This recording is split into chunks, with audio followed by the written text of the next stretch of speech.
அனைவருக்கும் வணக்கம். இன்றைக்கி பார்க்கக்கூடிய பதிவு ஒரு இன்ஃபர்மேட்டிவ் செஷன்.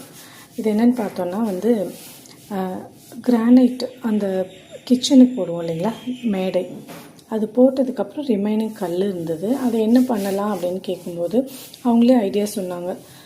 மிச்சம் இருக்கிறது இந்த விக்கிரகங்கள் வைக்கிற மாதிரி பண்ணலாம், இல்லைன்னா சப்பாத்தி கல் பண்ணலாம் அப்படின்னு சொல்லிட்டு சப்பாத்தி கல்லுக்கு ஒன்றும் விக்கிரகம் வைக்கிறதுக்கு ஒன்றும் பண்ணோம். நல்ல வெயிட்டாக ரொம்ப நல்லாயிருக்கு. நம்மளுடைய கிச்சனில் வைக்கும்போது இதுக்கு மேட்சாக இருக்க மாதிரி இருக்கும். அது இல்லாமல் நம்ம ரொம்ப ஸ்ட்ரெஸ் பண்ணி தேய்க்க தேவையில்லை. பின்னாடி பக்கமும் அந்த கல்லுலேயே சப்போர்ட் கொடுத்துருக்காங்க. ஸோ உடஞ்சிரும், பின்னாடி சப்போர்ட் எதில் கொடுக்குறது அந்த மாதிரியான குழப்பம் தேவையில்லை. இது ரொம்ப ஸ்ட்ரெஸ் பண்ணி தேய்க்க தேவையில்லாத மாதிரி இருக்குது. ஒரே நேரத்தில் ஒரு 2-3 பூரி தேய்ச்சிக்கிற மாதிரி, சப்பாத்தி இந்த மாதிரி தேய்ச்சிக்கிற மாதிரி பிளேஸ் இருக்குது. இங்கேயே நம்ம பிளேஸ் பண்ணிக்கலாம். ரொம்ப அழுத்தி தேய்க்க தேவையில்லை, சும்மா தேய்ச்சாவே நல்லாயிருக்கு.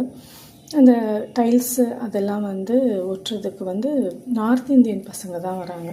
அவங்க நல்ல நேரம் காலம் பார்க்காம ஃபுல்லாக அந்த மாதிரி ஒரு டெடிகேட்டிவாக அவங்களோட ஒர்க்கில் இருக்காங்க.